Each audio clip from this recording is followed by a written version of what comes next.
What is your opinion of replacing or refurbishing older, centrally located schools versus closing older schools and moving outward with newer schools? I think we first have to look at each situation individually in the sense that the schools are at the hub of their own communities within neighborhoods and within their attendance areas. And we actually don't have a lot of schools that are pure neighborhood schools. We have a great mix of those. But I also think that it depends on the building and what condition it's in and its current use. Right now we have many buildings in our district that are multiple ages, and some have greater needs than others, but we aren't at a point that that's a concern immediately. But over time, as a long-range plan, it may be. However, I'm not necessarily in favor of building on the outside of the area and large schools in that sense, because that just really kind of creates a disconnect with communities and neighborhoods. Could you repeat the question? Sure. What is your opinion of replacing or refurbishing older, centrally located schools versus closing older schools and moving outward with newer schools? Thank you. I'm a proponent of utilizing the resources that we have to their fullest capacity whenever possible. And so, whenever possible, I would like to see us use our existing buildings before we build new.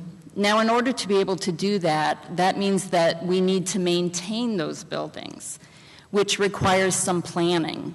So we need to have a long-term plan and plan for how we are taking care of our buildings so that we can continue to use them for as long as possible.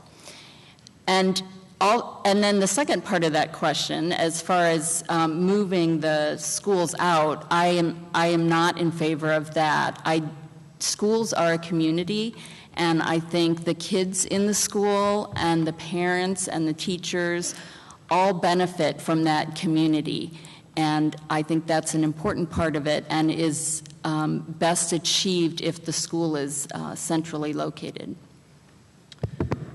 One of the main reasons my wife and I decided to return back to Iowa City from Chicago and Naperville was my experience in this education system. And that included growing up in Wood. There's been a lot of talk about neighborhood schools and a lot of different definitions thrown out about that. And for me, my experience at Wood was it was a school that not only did the teachers know most of the kids' names in the school, whether they were in their class or not, but most of the parents did as well, and they cared about them and they looked out for their educational well-being as well. And so I see a lot of value in that, and I think that's something that's often overlooked when we talk about why we have such great schools. You know, we talk about great teachers, obviously we have those. We have great parents. The two biggest factors in a kid's education, obviously, are the teachers and the level of parental involvement. Something that obviously is overlooked is that sort of small school culture that we have. And we have a number of those in our district, and I think if we continue to, get bigger and better, get bigger and newer, we're going to lose that. It's going to lose that sort of at-home culture, community, whatever you want to call it, feel that a lot of them have. I started my teaching career in the Iowa City Community School District at Roosevelt Elementary School, and so I had a fondness for that school and its school community.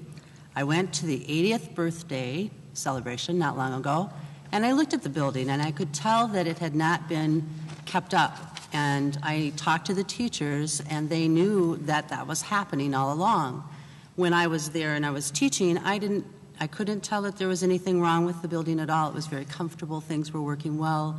So I really do believe that if we are going to maintain some of these fine, unique buildings that we have, which I think is a good plan, we need to keep them out of that unfixable disrepair mode and maintain our buildings. They need to be kept updated for accessibility and also technology, and I think that as long as they are safe and supportive for our students, then they should be kept in their neighborhood center.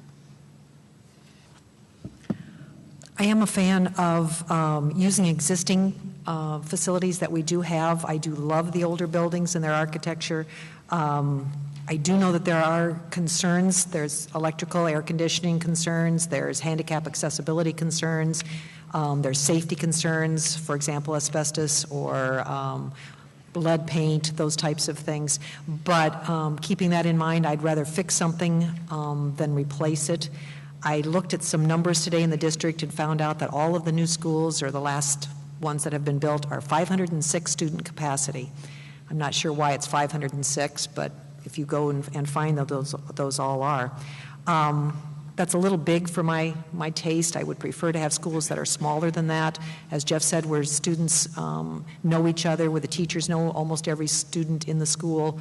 I just think the neighborhood cycle, and when you have small schools, students have grown up and left and their parents are still living there, and then they come back and there'll be young families again.